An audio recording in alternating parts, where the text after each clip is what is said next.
किसी छात्र को बिना ट्रायल जेल में डालना सही है जब वह पहले से ही सलाखों के पीछे हो? सुप्रीम कोर्ट ने मध्य प्रदेश में एक कानून के छात्र अनु उर्फ अनिकेत की एनएसए यानी राष्ट्रीय सुरक्षा कानून के तहत हुई गिरफ्तारी को पूरी तरह से गलत और गैरकानूनी बताया। आइए जानते हैं पूरा मामला बैतूल से लेकर सुप्रीम कोर्ट तक का ये सफर इस रिपोर्ट में।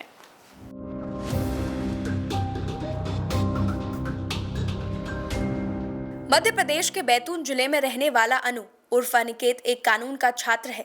11 जुलाई 2024 को उसे राष्ट्रीय सुरक्षा कानून यानी एनएसए के तहत जेल में डाल दिया गया।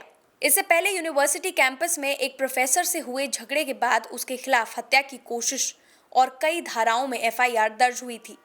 जब वह पहले से ही जेल में था तब जिला कलेक्टर ने उस पर एनएसए लगा दिया, यानी एक ही समय में दो सजाएं, एक केस के लिए और दूसरी एहतियातन हिरासत। सुप्रीम कोर्ट की बेंच, जिसमें जस्टिस उज्जवल भुइयां और के विनोद चंद्रन शामिल थे, ने इस हिरासत को पूरी तरह गलत करार दिया। कोर्ट ने कहा, जब व्यक्ति पहले से जेल में है तो एनएसए लगाने की कोई जरूरत नहीं है। बेंच ने यह भी कहा कि छात्र द्वारा एनएसए के खिलाफ की गई अपील को जिला कलेक्टर ने ही खारिज कर दिया था, जो कि नियम के खिलाफ है। अपील राज्य सरकार को भेजी जानी चाहिए थी। राज्य सरकार की रिपोर्ट के मुताबिक अनु पर 9 केस दर्ज हैं, जिसमें से 5 में वह बरी हो चुका है। एक केस में सिर्फ जुर्माना लगा है और 2 केस अभी कोर्ट में लंबित हैं। 2024 के ताज़ा केस में भी उसे जनवरी 2025 में जमानत मिल चुकी थी, यानी वो सिर्फ एनएसए के चलते जेल में था।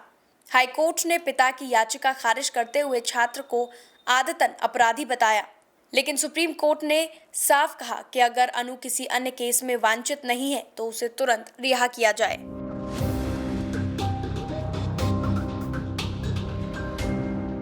तो ये था एक ऐसे छात्र का मामला जिसे कानून की पढ़ाई करते करते खुद कानून का शिकार बनना पड़ा।